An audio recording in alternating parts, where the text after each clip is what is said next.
Welcome back to the InPrime podcast, where we get your business in prime legal condition. In this episode, we are tackling one of the toughest, most emotionally charged challenges in business, the business divorce. I know you are excited. Today, we are talking about exiting a business partner. I've had a lot of coffee, so if I talk fast, just keep that in mind. You and your partner may have started with the same dream, but do you share the same vision?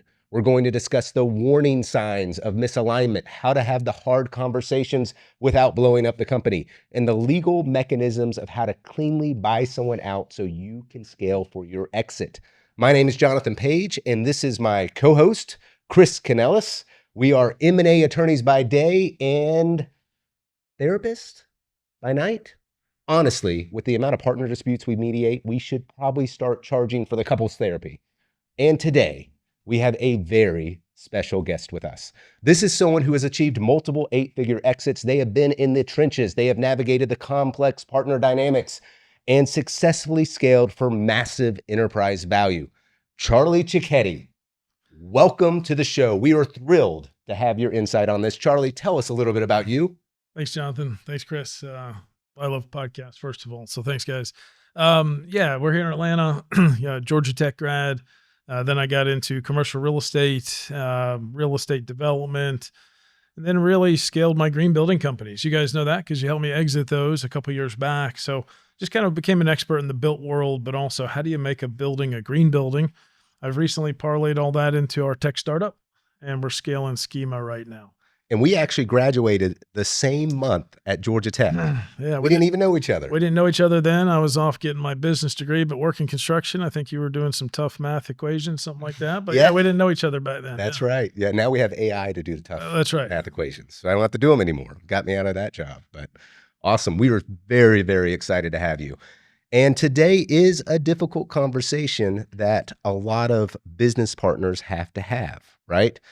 Oftentimes you've got this roommate phase, you know, the Steve Jobs starting in a garage. And then we all think he just got to private jets in 2 years, which is not what happened. There isn't a straight line to the top. But a lot of people think that garage phase. And then you get into growth phase. You start getting customers. You start getting interest. You start realizing, like, we've got to create a product that provides value and do it at a cost that will still yield profit, right? So there's this shift. And partners often start as equal, 50-50. But as this shift occurs and you get into this growth phase, you start seeing different skill sets. You start seeing different mindsets about how to grow the business. Talk about that. Some of this garage phase that you went into and what happened when you went to the growth phase. Yeah, guys, it's very important. I mean, I love entrepreneurship. So even at Georgia Tech, I knew one day I wanted to be a business owner, wanted to be an entrepreneur, but that commercial construction, real estate development, then finally got into my own businesses. So my first business partners were someone I worked with at a real estate development firm. We actually got laid off in 2008. You know, we were at this family-owned $2.2 billion a year development company. And, it was just a blessing in disguise. And so me, my wife, and then one business partner started our original green building company. And even though I was 51% with me and my wife and my partner at the time, 49%, I still kind of operated because I didn't know any better as 50-50. So, maybe we can talk about that too. I would have never started a business without an initial business partner. I had a lot to learn. You want to share that workload. You want to share that risk. So that was my first business partnership. We weren't working for you guys at the time, so I don't even know how we came up with that operating agreement. Within a couple of years, when I came over full time, I realized, hey, my partner had pulled back from the day-to-day, and I was really carrying a lot more. By then, my wife and I bought our first house, had our first son. Here I am. I have different responsibilities than my partner, and he did put a lot in early, but I could tell he wouldn't put in what I was putting in.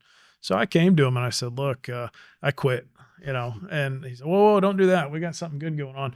We also didn't know any better. We were making money, and we just came up with this 40% stayed in the business, 30% for me, 30% for him. And we just made that up, and man, we were making good money, in the early days. But then you're right. Once we got our first employee, it changed. We were doing a lot of 1099s, and I just learned, hey, I love creating jobs. And I think we're in this movement, this green building industry that, man, I think it's prime. You have to grow. And I really wanted to grow. And so I've gone through a couple business partners, they've been made whole. I could call them up today. We'd hang out. So I'm glad. And I cherish that. I think we still have some good friendships, but we did want some different things as we scaled our first company. And I scaled it over 16 years until we exited it. But the first one was within 2 years. And again, I'm grateful for what my original business partner did because I hadn't come over full time yet from my previous opportunity. And he really helped build it up. But when I came over, something changed. And I'm like, man, I think I'm putting in a little more than you. And even though the paperwork says this, like, we need to do something about it. So I ended up buying 25% from him in a very unique way. And then I'm like, you know what? For what he's done early on, I'm happy he's got a nice chunk of the company. But now I feel I don't have to check in on everything. Let's just go. And so that was the first one. And then there was one more later. I imagine when you first had that conversation with him, I feel like, we're not putting in the same level of work, the same contribution. He wasn't like, yeah, let's go ahead and change the arrangement. Yeah. Right. No. Probably wasn't volunteering. Especially because by then we were already making some money, and Right. working across the country. And and so I think he needed that shock value, like, hey, I'm not going to keep doing what we're doing. Something needs to change. And so that was what we leaned into, and I did buy him out. Actually, it was just kind of payments over the next couple of years, but I felt a little more freedom, even though he still owned at the time 25% of our business. And then we started hiring more employees. I started taking more risks, and he would do what he was good at. But for a couple of years there, it was just ongoing payments, and I felt better that I had a bigger chunk of the company. It was more balanced at that time. See, what was great about your situation is you identified it early, Yeah. right? But you mentioned money's coming in now, Yeah. right? So it wasn't an easy conversation. A lot of people will wait. Yeah. They get close to the exit table. Yeah. They realize that the equity isn't aligned to who's been putting the most of the contribution. And at that point, they have that conversation with their business partner. Their business partner's looking down the road and saying, we're about to have a big exit. There's no way I'm giving up Right. anymore. Why should I change now? And they have the leverage. So that wasn't the case then. We were small, $300,000-$400,000 a year company. Then it started to scale. And then I brought on another business partner, and even though he only owned 15%, we hit it off, and he really helped us scale the company with his skill set. Amazing guy. And I don't think we'd have had the next level of growth without that person. But arguably a mistake I made is I treated him like a 50-50 partner, even though the paperwork said 15%. And so looking back on it, I just like consensus. I like getting opinions and making sure the one other business partner besides my wife that really felt like, yeah, that's what we should do. And then ultimately, even though then we grew to 30, 35 employees with that partner, I could tell we hit the max of where he wanted to be as a lifestyle business. And there's nothing wrong with a lifestyle business. And I want all your listeners here too is, hey, there's solopreneurs. That's amazing. There's small business. And then there's businesses that might want to scale. Maybe it's headcount. Maybe it's revenue. Now with technology, you might not need as much headcount, but you really want to go. And so I think that's happened to me twice now. And there's nothing wrong with a lifestyle business. I think most small businesses in the United States probably are lifestyle businesses. But I decided, I'm like, nah, I want more than that. Not necessarily more money, just, man, we're in an industry that's hot. It's growing. It's innovating. And I think I want to go hire more people. I'm going to take more risks to do that. I took on some debt and some other things, but I really wouldn't do that when I had pushback from a couple partners that really were focused more on just a certain size business. So what you've hit on with the 50-50, there's an assumption, right, that in the documents, it's going to mean that you're both going to have to agree on every business decision. Good point. Yep. But now you've talked about this sort of lifestyle business versus the entrepreneur who wants to exit one day, scale and exit. Like, you have to make business decisions to get there. Yep. And if one partner is thinking, I'm happy just getting a certain amount of money that funds my lifestyle, really don't want to go through the stress and the effort and take on the risk of growing the business. And you've got another partner who, I want to take on that risk, right? I'm willing to continue to drive a forward focus in order to put that money back into the business so that we have more leverage with the dollars, That's a good point. I would always reinvest, we pay myself below market, and it's not like others were taking more, but I would always have other high level key team members first, including some partners. And then I was just reinvesting what normally maybe would have been a draw to me and my wife as majority owner. So you're right. I saw that I'm building something here, and I didn't build that company to really be able to just have a big exit one day. Later on, I learned, okay, you want to have a business that's sellable. And of course, later, hopefully we'll talk about that's what happened to us. Someone approached us. We were in a position to be sellable, but it took a lot to get there. And I would argue the value we ended up selling for would not have been there if I hadn't first had two great business partners at that company along the way. But then to actually have bought them out so that I could really take some bigger risks that ended up paying off more. And the good news is, they even reaped some of that later with the bigger exit because it wasn't always 100% buyout at the time with them. They still had a little bit in, but I just had some freedom to think my way and let's go for it. Yeah. Because if you're making those decisions 50-50 and you both have different views of what the future looks like, you're gonna have an impasse. That's right. And that impasse is going to prevent either party from getting what they want. Right? Yeah. And again, I Jonathan, Chris, I would have never started my first company without at least one business partner. Yeah, I've learned a lot in the last 20 plus years after graduating from Georgia Tech and just, man, it's, I think you got to stay coachable. Today I'd probably change the structure if I were going into a new business. It's a little different with my current tech startup because we have investors and this guy's teaching me how to run a Delaware C Corp and have a board of directors that could fire me. And, oh man, that's different than an LLC where I get to call the shots, but I'm up for it. And I think we're doing big things. So Chris, we've kind of talked about, he was fortunate that he was able to buy out his partners. Oftentimes partners don't get that sort of agreement, right? And there's a stalemate and you don't get to exit them. What are some of the things legally they should be looking at to protect themselves? Yeah, that's absolutely right, Jonathan. And we just heard the practical realities on the ground of what that starts with and what it might progress into. And now I get to be the legal buzzkill and talk about the paperwork. So, as what Charlie mentioned, entered into this arrangement with some previous partners. While they may have had some documentation in place, maybe not full mechanisms by which to say, hey, I'm looking to buy you out. Here's the valuation. Here's the mechanism. I'm presenting it to you as it was presented in the original operating agreement or in a separate buy-sell agreement so that I can, purchase the 25% back from you and I can continue growing and scaling this and you can take your 25% equity interest and still be happy and still participate in the ride. Sometimes you may need to fully buy out your other partner. Maybe they need to get out of the way 100%. And so Charlie, similar to a lot of other clients, a lot of people enter this in a handshake deal type situation where, maybe you have some sort of agreement or understanding between the parties, the principals, but as the company grows and scales, that changes over time. And that shows the importance of having a framework put in place from the get-go that dictates how that is going to play out in the future in the case you ever do need to execute on it. And we run into that situation all the time. The other situation we run into, Jonathan, all the time is somebody pulled a document from the internet, or now even more often, ChatGPT docs. Yeah. And, those can be great, but, it might have been 10 years ago where it said that exit was going to be based on book value or an agreed upon price, $10,000. And you forgot to go back in and update that. And now you've got this legally binding document that says, here's the valuation, and it completely disparate from the realities of the situation at the time.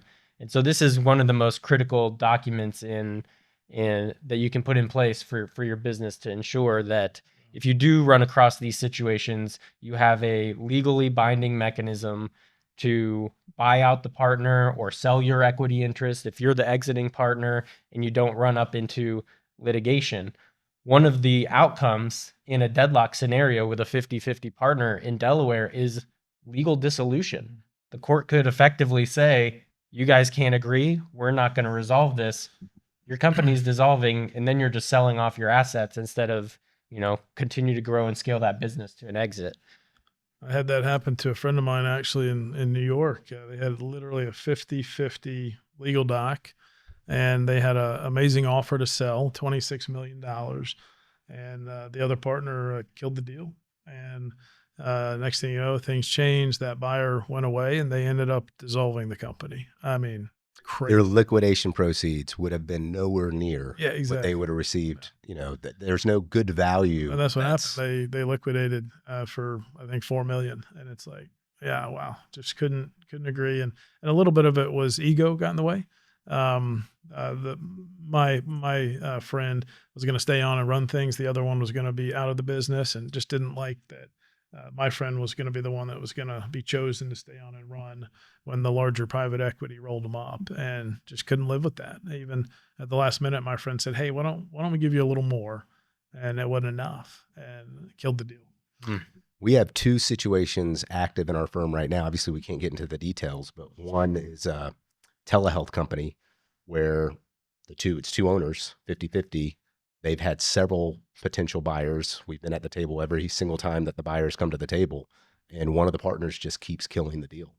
And so they're now having to come up with an entirely different arrangement. So much value has been left on the table because they couldn't get to agreement. And then we have an active situation we're dealing with now that's got a lot of partners. It's also a healthcare company. And 5 of those partners have sent in formal notices of withdrawal right before the exit. You can imagine how that complicates it. Now a buyer's looking at production centers leaving, so they're discounting the purchase price.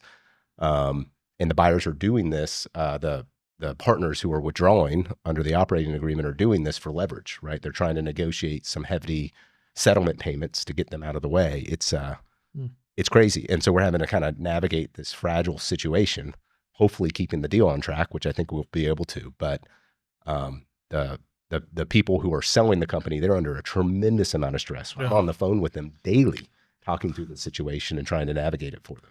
Well, and for your listeners and viewers, I mean, these are the horror stories, the war stories, but it doesn't always happen. But I think that's what you guys are doing a good job with it. Let's just be a little more proactive. So if it gets a little messy, maybe we've thought through some of it ahead of time, right? And some things you could think about, the ones that are obvious are death, right? If there's a death, then there needs to be some sort of purchase. You don't want somebody's estate hanging on to their equity. Another one is bankruptcy, right? If somebody is filing personal bankruptcy, that means the trustee potentially could be going after their equity or their profit distribution. And so that typically will trigger a buyout if you have the correct provisions within your operating agreement or buy-sell agreement. Divorce could be one. Disability is another one. But you can also get sort of creative around these. So a lot of what people don't put in their operating agreements is, what if one of the partners just does something bad, right? I mean, you went into business with them. You thought you were getting into a good partnership. They end up getting into a DUI and killing somebody, and they make the news, and your company's trying to scale, and now a buyer's sort of wary of taking that on because of the reputational risk. If the partner goes and takes some of the money, we had a situation last year where 2 of 5 partners started taking the money to create a separate business that the other partners didn't have access to. They were literally using company funds to do that. They thought they were fine because they were the one running the company, right? The other 3 were sort of passive. They didn't occur to them that that's embezzlement, right? You're taking money from the company that belongs to the company, and you're using it for your own personal endeavors that don't include the other partners. And it was like 1.5 million that they had taken to do this. So fortunately, their operating agreement had really strong provisions around this that we were able to point to and negotiate an exit for them. But still, these are things that can go into the operating agreement. You can also have provisions in there that have to do with contribution. It's a little bit tougher, but you can have provisions in there that say, like, if you stop showing up for work, if you are absent for a period of time, if you just decide to go to Costa Rica and work from there, like, that could trigger a buyout. And yes, we talked about valuation. There's different valuations. You've got fair market value. That's the one that everyone's familiar with. They're typically familiar with the process in an operating agreement. You get an appraiser, right? Sometimes there's 3 appraisers involved ultimately. You also have stipulated value. We have several companies that we represent that every year the board gets together and they stipulate a value per share.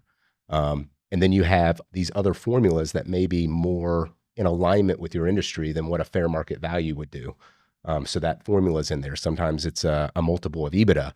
But what people sometimes don't think about is if there are these situations where a business partner does something bad, or if them exiting the business would devalue the business the next day, maybe there needs to be a discount associated with that, right? So there's an initial valuation, but if under certain circumstances it's going to harm the business because they're exiting, then they get 50% of what that number is, right? All of these things are things that have to be in these agreements. Otherwise, you don't get them. You're just negotiating over something where neither party really has any leverage, and they're just using the circumstances for leverage. Like, I'm going to leave and you got to continue paying me 50% of the profits, right? Mm. And the other partner's like, that's not good for me, right? And so now it's just whoever has the most leverage over the circumstance is going to negotiate the best deal.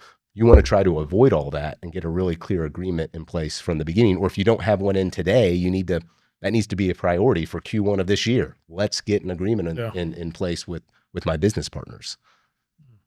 Absolutely. And so, Jonathan, you just hit on one of the primary points that needs to be addressed in the buy-sell agreement, which is valuation mechanisms. The other thing that I want to talk about is some of the other triggering mechanisms that we often see in these buy-sell agreements. They come with some great names. You've got shotgun clauses, you've got Texas shootouts, you've got roulette provisions. Can you walk us through some of those methodologies and what they mean? Yeah. So like a Texas shootout, for example, that's going to be in a very specific situation where you have only two partners. So imagine if one of the partners does bad behavior. You did something that has caused tremendous reputational harm to the company. I should be able to buy you out. Well, who decides that? The partner who didn't engage in it? Like how is that going to work, right? It's going to be really difficult. Oftentimes you have to have a provision in there that says, we'll arbitrate it, because oftentimes when bad behavior happens, it might be a little gray. There may be an argument that it wasn't bad behavior, right? And so letting the other partner unilaterally decide that's going to be difficult. And sometimes it's just a very difficult thing to have a triggering situation. The two partners just know they aren't working well together, right? How do you draft up a clause like that? And so a Texas shootout is basically where one partner can say, I'm going to buy you out. I'm going to buy you out for this amount on these terms. We've seen a lot of poorly written Texas shootout clauses. If it's written well, it's going to be very specific about what you have to provide the other partner. And then the other partner can either choose to accept it or they can reverse it on you. So it provides an incentive. If you're like, I'm going to buy you out for $1, right? And it's not going to be on these terms. And the other partner's like, okay, then that means I'm going to reverse it on you. You're going to get bought out for $1, right? So that's kind of what the Texas shootout clauses do. We've had this situation recently where it was a logistics company and one of the partners implemented that Texas shootout. And what it resulted in was one of the partners getting bought out of the company. What was interesting in there is they were working on a Texas shootout clause that wouldn't have been how we would have drafted it. And so there was some ambiguity about whether one of the provisions was waiver of the non-competes. So there were non-competes which is a big deal because the other partner is just going to create another logistics company. And so could you condition it on waiving the non-competes as part of one of the things, right? And it was a strategic play. So if they reversed it on them, then their non-competes would be waived, right? And so these are things that really have to be carefully drafted. You need to put in the Texas holdout clause, for example, that the only, here are the terms you can offer. You can't condition it on waiving other obligations in the operating agreement. So these things, these are real situations and these are real clauses that help deal with situations where partners just aren't getting along and the company's having a hard time moving forward. Yeah, the second partner I bought out, I did waive part of his non-compete for 3 clients. And it just helped with an overall, what we felt win-win at the time. So, I hopefully that's the other part. Maybe your listeners realize is, sure, you want as much of this papered up ahead of time as you can, but at the end of the day, hopefully you can, have a conversation around if you have different wants and desires now, it's like, how can we maybe make this somewhat reasonable? But, I didn't know a lot of this when I started my first company. So we didn't put a lot of buy sell in, since I've been working with you guys for better part of over a decade, maybe. I get it, but it's a little intimidating, right? Because a lot of people are intimidated by lawyers and bankers and CPAs. I, for one, as an entrepreneur, love meeting with lawyers and bankers and CPAs because I ask a lot of questions. That's why I had to switch doctors, because the doctor I used to have didn't like when I asked a lot of questions. I like to ask questions and I learned, but, sure. The buy sell and, prenup, I even, my wife and I coming up on 20 years of marriage, I just couldn't imagine a prenup. We didn't have anything when we got married young, so maybe it was a little easier, but I don't know, guys. I think some people lean into who contributed more capital or more IP, but when it comes to what if we don't get along one day, or what if we want different things, like, I don't know. I think some listening probably just need a little coaching on how do you even have that conversation as partners. Because what I've noticed is I'm the one that we met in a mastermind group. So I like coaches and consultants and masterminds. So I have this whole network where I can learn some of this. But then sometimes the other business partner does. And so they just don't have anyone to talk through with it. And whoever they're talking to is like, no, that sounds bad. So I don't know. What advice do you have for, sorry to take over the question. No, please. Yeah. It's just, someone right now that may be starting a business and thinking of an operating agreement is how do you even broach the subject with a partner? It's like, hey, we probably should think through some things. We're getting along great now, but we might want different things later. Like, how do you encourage them to just start that conversation? Maybe. I don't know. Well, so the advice we always give, it's the same advice. You need to do it now when things are going well and you don't have a big exit in front of you, right? That's when you're probably going to get the best and most fair document in place. Again, if the circumstances have radically changed, a partner's checked out, you have a big exit in front of you, that is going to completely change how you negotiate that document. The other thing that we tell, so if we're representing the company, meaning we're not representing the specific members or owners of the company, obviously this conversation we're giving to them as a group. Sometimes we represent a specific member, maybe the majority holder who's come and said, I need something in place with my business partners. I'm actually concerned, whether or not they're going to have the same level of contribution as I grow this business. What we often tell that owner is look, the more leverage we can give you doesn't mean that you exercise the leverage. To your point earlier, you said that you had waived part of the non-solicit. You could have had a document that completely let you not do that. Right? And you could have said, I'm going to choose to exercise my full leverage under this document. The four corners of this document are really clear. This is what I get to do. But just because you have it doesn't mean you exercise it, right? Sometimes the most powerful way to negotiate an exit is to not use all of your leverage. Good point. Yeah.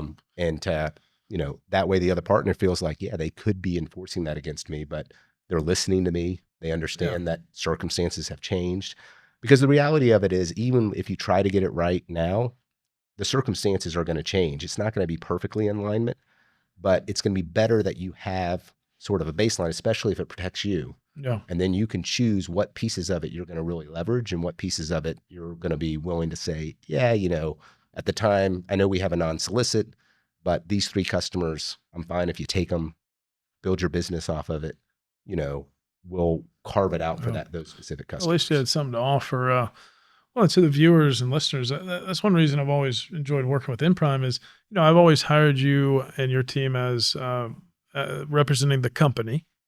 And I've noticed you've always done a good job, even though we have a personal relationship and maybe I'm the CEO, that if one of my partners had a question that you'd talk to them and say, let me just explain it and let me answer your questions. And so I think that sometimes partners might feel that the company attorney is showing favoritism, but I think you guys do a good job.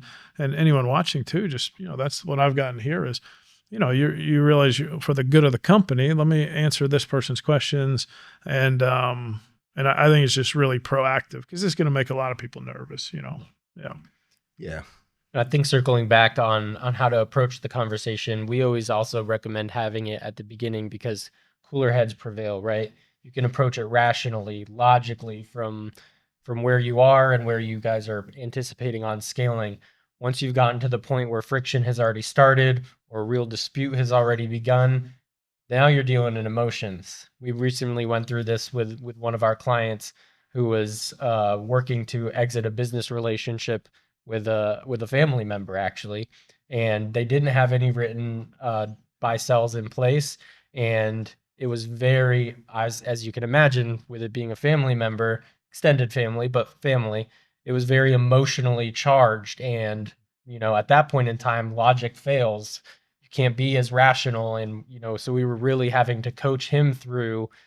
We understand that this is really emotionally taxing on you, and he's not doing the right thing by you as a family member, but let's just try to take it back to the facts and what we can use in this scenario to help smooth it out or how we can get the best outcome for you now. But if they had addressed that right at the very beginning when they were starting the company and we could just point to documents that they had already agreed to, obviously it would have been a much easier result. Luckily, we were able to, broker that settlement and ultimately exit one of the partners. But it could have proceeded into litigation. And as we all know, litigation is incredibly expensive, time consuming, and really nobody wins. Yeah, I mean, and there's so many variables. So, I mean, we were doing our best to coach the client through it, but the other partner had an attorney initially who was just not very resolution focused, right? Fortunately, that partner changed to a different attorney. Once they got a different attorney, it was night and day. The new attorney that they got was much more sort of resolution focused and trying to figure out a path forward. I mean, but that was interesting. The family member came to him and said, "I'm buying you out. Name your number." Right. And he was like, "I don't want to be bought out. You know, I've invested a lot of money in this business, a lot of time, a lot of effort." Then you had a division of employees, like the majority of employees were sort of favorable with our client, but there were a few employees that favored the other partner. And so they were having to kind of deal through that. It was a really messy situation, and they were spending, I guarantee, 90% of their day trying to figure out that situation where you had two partners who were butting heads. They weren't running the company. Yeah. They weren't servicing clients as well as they could. They weren't growing the company the way they should be growing. I mean, they had a major sales decision. They were bringing on a new salesperson who was going to probably add several millions of dollars in business, and that had to be put on hold for multiple months because they weren't sure exactly how this was going to shake out. So it is very, very disruptive when you get in a situation like that. And it's like all you're doing is spending your time trying to work through that partner issue. Well, we should probably talk to the employee side of it, right? I mean, we're talking about businesses that really have built up enterprise value and may have exits. I've seen your firm really shift to do even more M&A, and it's exciting. You guys have helped me on the sell side and the buy side, and hopefully not too far down the road, another exit. We'll see. We're on the come up right now. Yeah. But you know, to the viewers and listeners, I mean, the employees, even if you think they don't know that you might be having partner issues, they do. You know, and that's just going to slow down productivity and what's possible. And so, you know, I think you got to be a little more transparent with some key leaders and address the elephant in the room, right? You know, they don't need to know all your business, but like it's going to slow things down. And so just, you know, just know that. I mean, it will. Yeah. Yeah. I was curious on the valuation side. I wish I'd have paid more attention at Georgia Tech accounting. I got to be in that class because, you know, I mean, hey, net profit and EBITDA, cost of goods sold didn't matter to me back then. You know, I was having fun, and it matters. It matters now. So, fortunately, the exits we had a couple of years ago, you guys did a great job on. Large global strategic found us, right, and our two companies in the green building movement, but. And that was a multiple of EBITDA, even though our e-learning company I felt should be a multiple of ARR, but that's okay. That didn't work out. So just, I don't know, in the buy sell, like, is it important to have one formula? I mean, I get the fair market, but like, how important is it to have at least a default? Maybe if someone wanted to do back of the napkin before they come meet with Charlie, because I'm tired and I had a life event, like, do you put a formula in there? I'm just curious because I don't know. What do you suggest on just how do you maybe amongst two partners value the business? Yeah. So sometimes it's going to really depend on the industry. It's going to depend on the products and services that are being sold. You know, if you're in a professional services industry, and also depending on kind of where you're at in terms of revenue, right?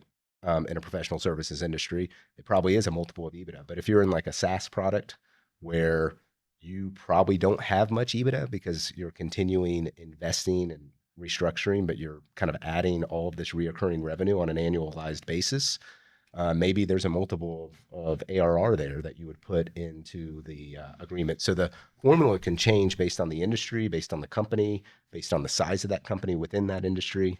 And oftentimes, you know, what our clients will do, you can get with a business. There's no reason you have to wait to hire a business valuation until you have a dispute or an exit, right? You can actually hire someone now as you're working through the partner agreement and say, we just want help on getting the best formula possible based on what industry we're in, where our revenue is, or where we think our revenue will be in 5 or 10 years.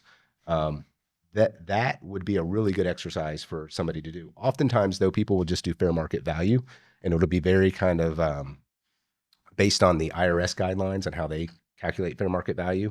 And then there'll be a provision in there that says, you know, we'll agree on an appraiser. If we can't agree on the appraiser, then we'll each pick an appraiser. And those two appraisers will pick the appraiser who will ultimately do appraisal. And then there can be some nuances in there, like sometimes it'll be we'll each pick an appraiser. They'll each do their own appraisal. If they're within 10%, then we'll take the middle. If they're more than 10%, then they'll pick an appraiser. and then that appraiser's appraisal will be final. And with the IRS guidelines, it's a very kind of loose, you can really get some differing valuations from different appraisers. It's kind of like when you go get comparables on your house, right? It oftentimes the appraiser that you're hiring, they're looking at what the purchase price is and they're trying to kind of push it towards that. These appraisers, depending on who hired them, sort of listening to the person who hired them and where they think the valuation should probably land, and they're sort of massaging it into that, which is why you can get these variations.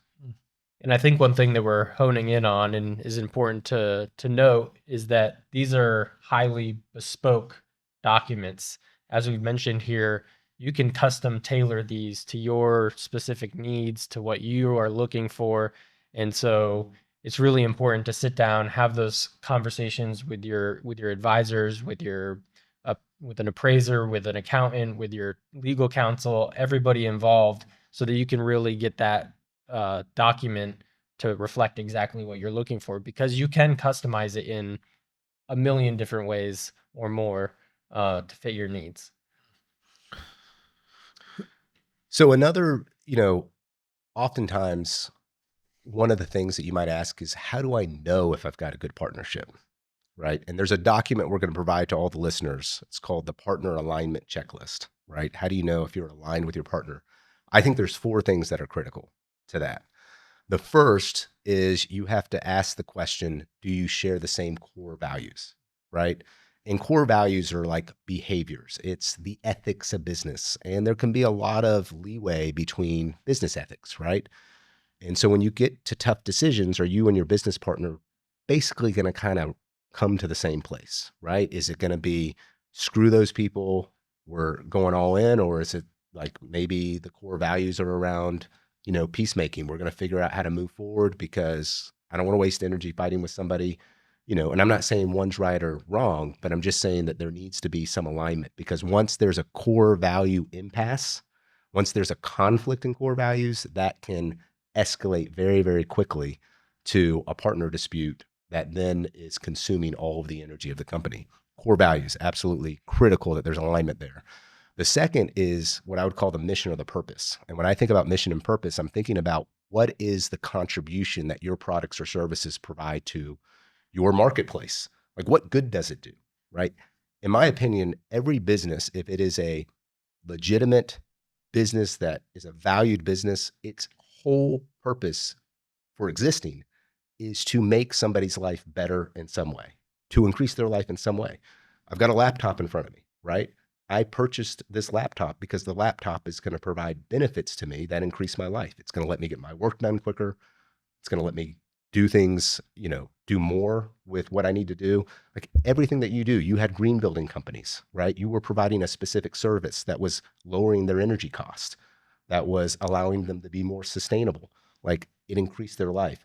So in my opinion, for a good partnership to exist, both of those partners have to be passionate about what the products and services do, how they contribute to the world. And if they aren't, then they're going to get into a really big impasse in how, to scale the product. I think, for example, Steve Jobs and Wozniak, they had that in the beginning. Like they were both passionate about what their industry did. And that's why it survived for as long as it did. Next thing is where I'm going to talk about where Steve Jobs and Wozniak departed. The third thing that I think is absolutely critical is you've got to have the same vision. Again, this gets back to the lifestyle versus the growth. If your vision is, I just want to provide a good lifestyle to my family, we don't need to grow this big. We don't need to take a bunch of risk. As long as we're both getting, I don't know, 500 grand a year in profit distributions, we're good, right? Versus I want to scale, I want to get to $1 billion valuation. I think if you look back at obviously a lot going there, but at some point, Steve Jobs had a much bigger vision than what Wozniak had. And once Steve Jobs perceived that Wozniak didn't fit within that vision, he started isolating and excluding Wozniak, right? And that's what created that kind of riffle. And then I think the fourth thing, which is just as important, is having the same core values, having the same purpose, the same passion about what the products and services do, the same mission, having the same vision. The fourth thing that I think is just as critical is you have to be different in everything else. Like if you're just getting another you as a partner, it's going to be really hard. You mentioned at the beginning, like, I started all my companies with a partner, right? I can imagine that those partners had a very different skill set. They looked at the world very different than you did, right? And that's a good thing, Yeah. right? When you look at the world different, when you have different opinions, the problem is if you look at the world different, but you don't have the same core values, you don't have the same passion about the products and services, you don't have the same vision of where you're trying to go, then that looking at the world different is going to be a problem, right? It's not going to be an asset. But if you've got those three things in alignment, it becomes a really big asset. You'll still argue, you'll still debate, but it'll be a good thing, right? Yeah. Because you're bringing different skill sets, different energy, different perspectives to the table. Talk about that a little bit. Have you seen any of those kind of trends with some of your business part, maybe where some of it was lacking, right? That kind of created issues and where some of it was the same? I like that checklist.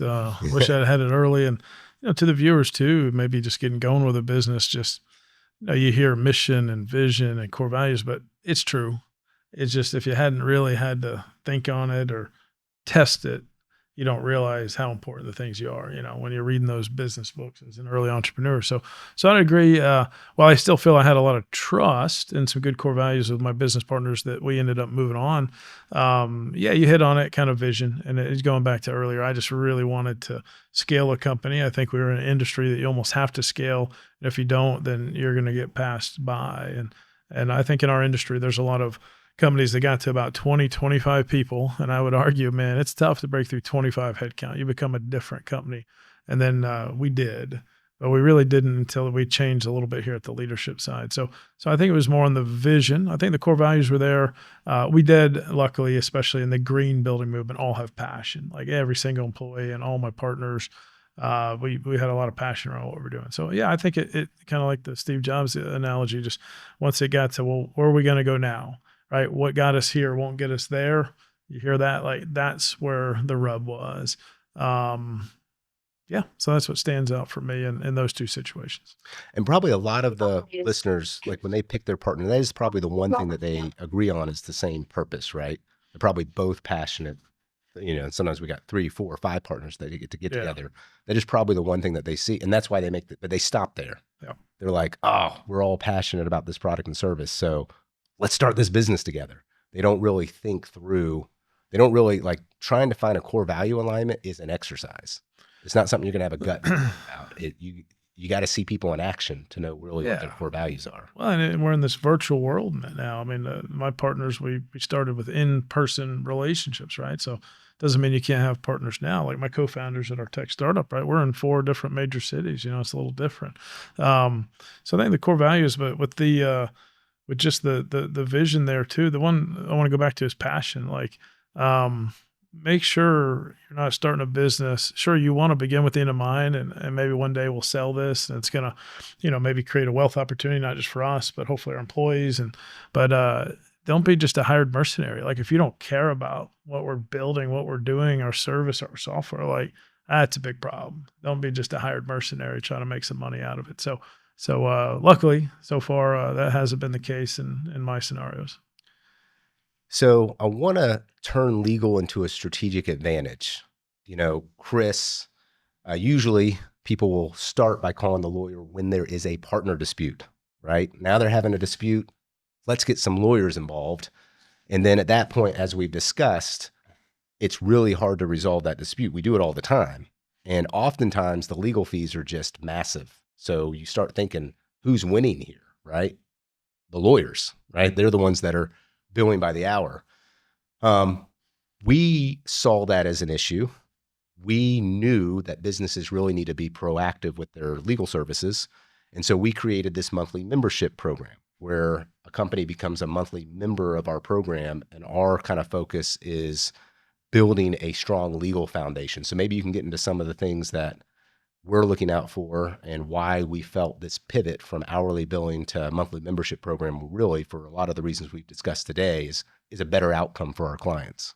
Yeah, absolutely. We really wanted to flip the traditional model on its head, where instead of clients not wanting to give us a phone call, that they wanted us to be their first phone call. And we know that you do that with us, Charlie, and that's one of the things that we love most about the program, because we get a seat at the table. We get to really sit down and not only know what you're working on now, but what your vision is for the future, and that we can create consultative checklists and make sure that we are building that foundation, everything from governance, making sure that your operating agreements and bylaws and buy sells and everything are in place and structured properly, as we've discussed today, but that your commercial contracts, your employee engagements, your 1099 contractor agreements, your labor employment regulation compliance is in place, taking a holistic view of the business rather than in the traditional bill you by the minute model.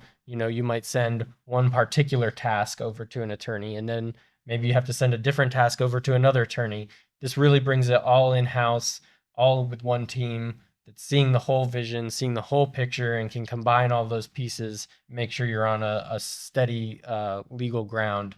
And, by charging you that flat monthly predictable fee, you're not, worried to open the mail at the end of the month and see the invoice that might have massively surpassed your expectations for what you were thinking you were getting into. So we really love engaging with our members in this capacity, and it really, I think, provides the best value to our clients, and we love working in that way. I think we have a much better relationship because it is the word proactive instead of reactive, right? I mean, that's still essentially the legal world is typically reactive, right? And so, yeah, with our subscription model, and I've moved up a couple tiers, and just for the viewers, I mean, I believe in this team, and I love podcasts, and I just love talking business. So that's why I got invited, but the reality is, I use you guys now, not just for my tech startup, but also for my holding company, as I'm trying to figure out even what's down the road look like. So I feel like, yeah, if I have something I'm just curious about, I'll bring it up and we can talk through it before it maybe got harder to do, harder to fix, or harder to capitalize on. So I think that's the difference here.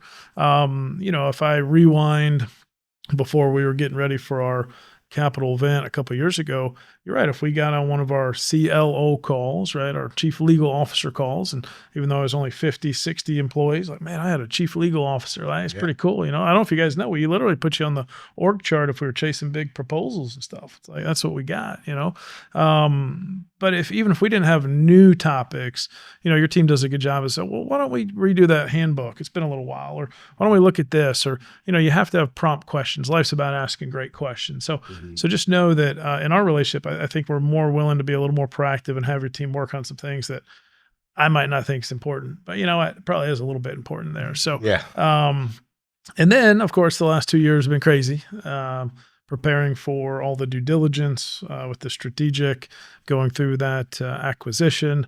And then now starting yet another business, but, a Delaware C Corp, and, shares and preferred shares, and just, it's a lot, so I think we've had plenty that I've brought into our meetings in the last 2 years. But before that, I think just to the listeners, when you're on this subscription model, you're more willing to bring something up instead of trying to figure it out yourself or in your mastermind group. It's, even if nothing comes of it, at least bring it up here so you have a little heads up on it.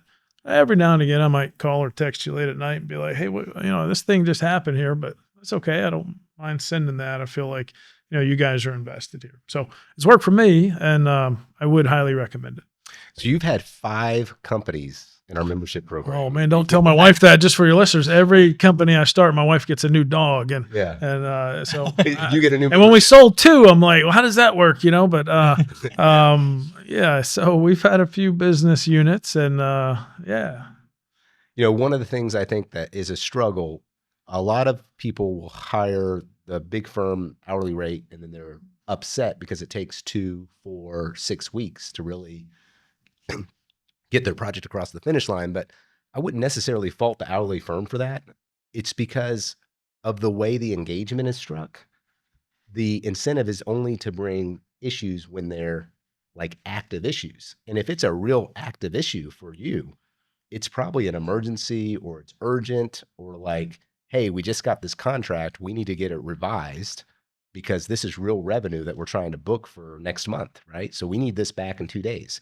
You got to imagine the hourly firm who only gets stuff from you when you ask, probably has a lot of other clients. They've got to feed their families. They've got to make sure they're attorneys are getting paid. So you give them this urgent thing, you think they're just going to say, well, all these other people who are paying me right now, let me just put them aside and work on your issue that you've got right now. No, that's why it takes 2 weeks. That's why it takes 3 weeks, because they've got to fit you in. What the monthly membership model solves for is we already have a pipeline of those projects. We're talking with you on a regular basis. We know what the urgencies are. And when something really urgent comes up, we can tackle it right away. But otherwise, we got a lot more lead time. So it feels like we're getting things done quicker. We're much faster. We're a whole lot more responsive. And a lot of that is because that's just what's engineered into a monthly membership program. Like, imagine you working with your team members. You're going to get the fastest response there from your C-suite, right? Because they're in the boardroom with you. They know what's going on. With our monthly membership program, we're there. We know what's going on with the company. We don't need a lot of context, right? When some issue comes up or it's an emergency, we already have an idea of how to handle it. We're not like in the dark. And so it's been pretty powerful when you've got folks in our monthly membership program. All right, we got a question from the audience. How do you handle it when one partner wants to grow aggressively and the other wants to stay small? All right, so this is what we've been talking about, right? That's the lifestyle versus the growth business. You've got a partner who is all in, I want to grow aggressively. That was Charlie Cichetti early in his company. And you've got the other partner who wants things to stay small. They're happy with the money they're making. They feel like they can support their lifestyle with the money they're making. If you've got that situation and you don't have good documents in place that allow you to figure out how to exit that partner, you're going to have an issue, right? It's just not sustainable. If the two decision makers have very different visions for what the future looks like and the size of the company and all of that, and I think we're being beeped at as well. All right. And you have very different visions of what all that looks like, you're not going to be able to make decisions. And if you can't make decisions together, especially if it's 50-50 where everyone has a veto, right? You aren't growing that company. Like, you're at a stalemate. And so the only real way to deal with that is to exit somebody. Fortunately for Charlie, he was able to negotiate without those documents in place and to come up with an exit, but that's not what happens in each of the cases. Oftentimes they can't agree on it. And Charlie had that specific example of his cousin who, of a friend, I think you said, not a cousin. A friend, yeah. A friend who, they had a $26 million offer. Like, that's real money. That's money that, you know, gives you freedom. And they ended up with $4 million because the two partners couldn't figure it out. And I may add one test in there. It probably depends on how much the other partner that wants to stay small owns in the business. But, you know, I think if there's a way they could run a different team, a different revenue stream, be compensated differently, maybe there's something there. Maybe they own a little less and but I think the one check is to the team. Do they think there's still two different partners, two different leaders, right? And so that could be confusing. But I think there might be just one test in there, which is, hey, partner, you know, clearly we want some different things. You want this size business, making this kind of money. But if there were a world, magic wand, where you had this kind of comp and you just ran that revenue stream or that one big client, and, you know, clearly, and we'd have to make sure the team knows, like, you know, I'm the clear leader here, maybe. But if that's not easy, then I think you're right. You're going to want to go ahead and phase that person out. Maybe they can consult back. That might be worth one try. But if it's not clear, especially with like who's really calling the shots here, then I think it could hurt if you didn't go ahead and do the buyout. So, and again, it's, you know, you heard my story, and I'm so grateful for the business partners I had, right? But if I look back on it, there were kind of three versions of our company. And hopefully they can say, hey, yeah, I enjoyed working with Charlie. I think I was made whole, and you know, it's cool to see where he took things. And so I hope you can have that situation too. So I want to talk about some of the bonus tools and resources we have that we'll be sharing with you today. This will be sent out. One is that partner alignment checklist. It's a series of questions that you and your current business partner, or maybe your future business partner, can go through. At a minimum, maybe you should go through them yourself, right? To see if there's alignment there. And it goes through those 4 questions: core values, vision, purpose, mission, and then are you different and everything else. The other thing that we have is a one-pager. It's a buy-sell agreement checklist. So we spoke on some of those things: divorce, death, disability. We talked about the Texas holdout. It goes through a list of different triggers that you might have in your operating agreement or buy-sell agreement, that if a situation happened, right, that was what would trigger it, that might warrant exiting a partner, and how that exit would work, how the valuation would work, how the logistics would work. This buy-sell agreement audit goes through that. And then we also have included, and those are both on the same PDF, by the way. So you'll probably see maybe the buy-sell first, and then if you scroll down, you'll see the partner alignment checklist. And then you'll see a separate document that's our transaction services. A little bit more information about the monthly membership program if that's of interest to you, but we wanted to make sure you had that handout as well. So those are some bonus tools and resources that we'll be providing everyone who is listening today. Charlie, want to kind of get your final thoughts. Like we talked about 5 companies, so serial entrepreneur would be a good way to describe you. In my opinion, I've seen these 5 companies. What's been amazing is that you've really been wildly successful with all of them. What I've observed is I think you have led with the passion, right? It's really trying to think through, what are we doing for the world? How is this making the world a better place? And some of your current ventures are really about massive change in the world. I mean, they really are going to create sustainability at a very large scale. It's a tool within that process. But it really, what I've observed is you've been very passion-led, and then that has kind of moved you into being people-led, getting the people on the bus who share that passion, and then sort of letting it figure it out from there. Like I haven't seen you have you've had a vision, right? But you haven't had like a specific blueprint. It's like getting that passion and that purpose in place, and then making sure you're hiring the people that share that, and then as a team figuring it out from there. That's what I've observed. But like, for those who are listening, like especially those who want to be a serial entrepreneur, 5 very successful companies, what are some wisdom that you can share with them? Yeah, thanks. I love this topic. Love business, love entrepreneurship. And so, yeah, one of my mentors said you can't fake passion. So I'm glad you picked up on that. So yeah, that's that contagious in a good way, right? So but you got to have great people. I mean, you guys know that. You got a great team. And then when it comes to comp, I think you're going to talk about that on a future podcast. Just even before that, it's like they have a seat at the table. Like, is their voice heard if they have an opinion? And there's just a lot of ways to make sure that, you're putting together a team like they feel like they're going to be heard. Even if you make that decision at the end of the day, hopefully they feel like you at least considered what they brought up. So I'd say, yeah, you got to have amazing people. You're right. And passion can motivate people, right? And so you can't fake passion. I think when it comes to, just being productive as an entrepreneur, like, you got to have a rock star executive assistant, and you got to have some systems and processes, right? I think you're a fan of James Clear and Atomic Habits, right? You don't rise to the level of your goals, you fall to the level of your systems. And so I just really got a certain system on how I plan ahead and get things done. And then I would say, with a business, you do want to make it sellable. Sure, if you can have an exit strategy, it'd be great. My boys are younger. There wasn't like a succession plan for that. And even in the industry we're in, it kind of made sense to get the most value for our partners, for our employees. We bonused out 65 employees at that exit a couple of years ago. It made sense to sell to a strategic, right? And now we're on to our next adventure, but I'm grateful for all that.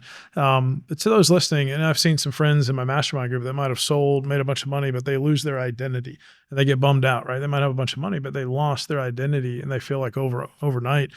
And so, for me, I luckily had my podcast going. I was already working on technology and what's next. Maybe I speak, and it's not just I'm the small business owner, right? That part of me may have stayed. So I've made sure I can still be a green building subject matter expert, and that's the podcast and speaking and a newsletter. Eventually, when I exit the next company, hope to be an angel investor and a mentor. So just make sure if anybody's thinking, even if it's a little ways out, what's my next identity and how can I start on it now, so that when you do have an exit, you don't have a bunch of money and you're bummed out. Like, you really are working on that next identity. So sure, build it to be sellable. And then at the end of the day, just you got to stay coachable. If I were to give one piece of advice, you have to be coachable. I think if you're not coachable, you think you have it all figured out, you'll only have a certain level of success. You got to stay coachable. And I'm learning a lot in the last 18, 24 months, man. It's been a lot of work, but I'm having fun. You know, one tip I've seen that you did, you have a holding company, not a market-facing company. This isn't a company that goes out and has customers. You have a holding company, and then you hired some employees under that holding company. And those employees sort of meet with you. It's like all these ideas you have, investments you're thinking about making, different ventures you're considering getting into. It's like you're not doing it alone. You've got a team that's around you of people who really do share the core values with you. And so that keeps you in the game, right? And that keeps you with the team. So that's been pretty cool to see. So if there's one thing to remember from this discussion today, it would be that businesses are a lot like marriages. It's just a lot less romance and a lot more liability. So just keep that in mind. So if you're feeling misalignment, I would not ignore it. You need to address it now. You need to get with your partners now. You need to try to figure out what that operating and buy-sell agreement looks like, because it gets a lot more expensive the longer that you put it off.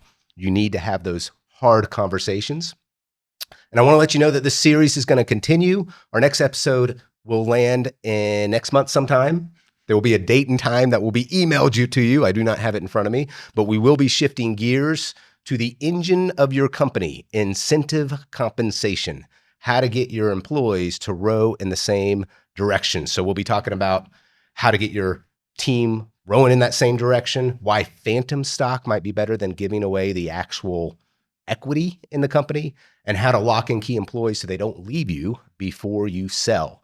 So if you have horror stories about partnerships, if you've got questions about buyouts, drop them in the chat, send us an email. We want to hear them. Thanks for joining us. Thanks for being on this podcast. Charlie, a big thank you to you for joining us today. And we're signing off. Thanks, guys. That was great.